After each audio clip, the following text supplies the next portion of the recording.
is foul and foul is fair. However, through the fog and filthy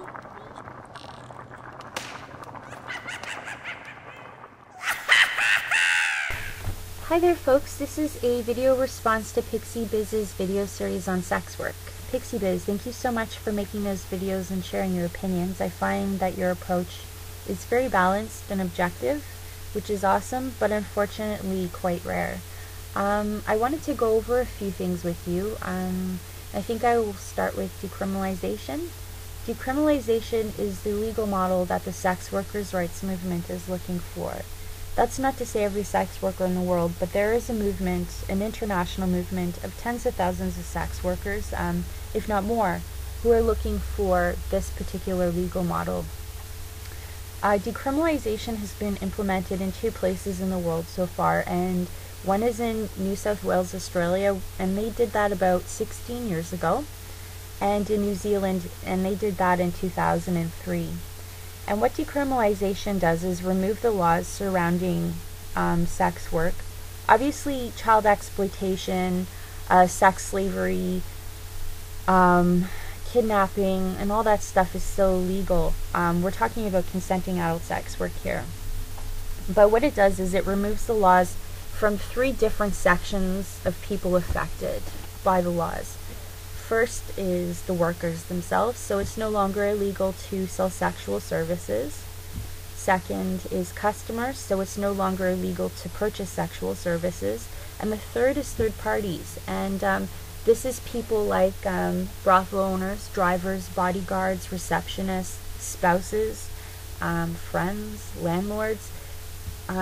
In a lot of places it's illegal to receive any money from sex workers or to live wholly or in part on the money from sex work. You're considered a pimp. So those people are no longer criminalized as well. And what decriminalization does further is it empowers sex workers to have more control over the industry and basically over their business.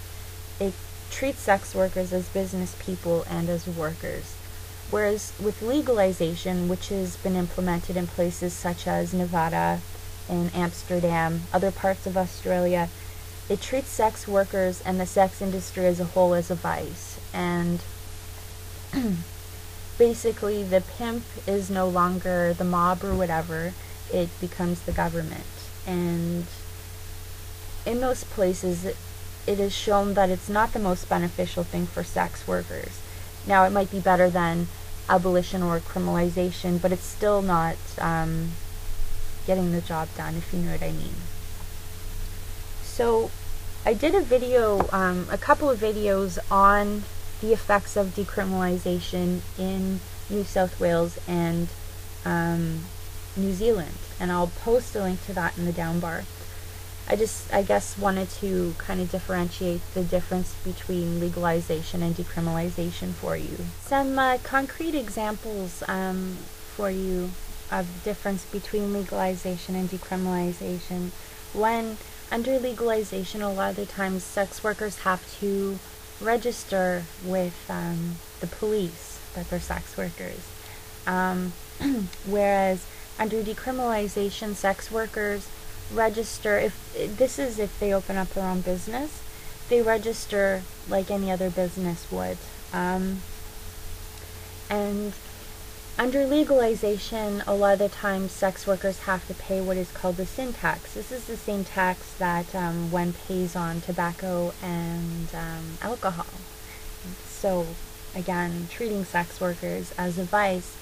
And one example, I think it's in Amsterdam, sex workers pay 50% of their earnings to the brothel owners, to the house, and 25% of their earnings to the government.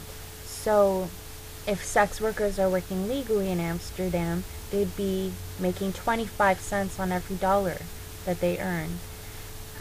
Whereas in a place where it's decriminalized, they pay reasonable business tax, more reasonable for whether taxpayers in that area find it reasonable or not is, you know, arguable, but they pay the same taxes as everyone else according to how much they earn. Obviously, decriminalization doesn't address things like poverty, which is, you know, probably the most frequent reason for why people get into the sex industry, the lack of viable options. And for people who are in the industry and do not want to be, but are in it because they, you know, they have no other options, I think, you know, there's a whole host of things that can be done depending on where in the world we're talking about. Solutions for the United States or Canada are probably not going to be enough for places like India or South America.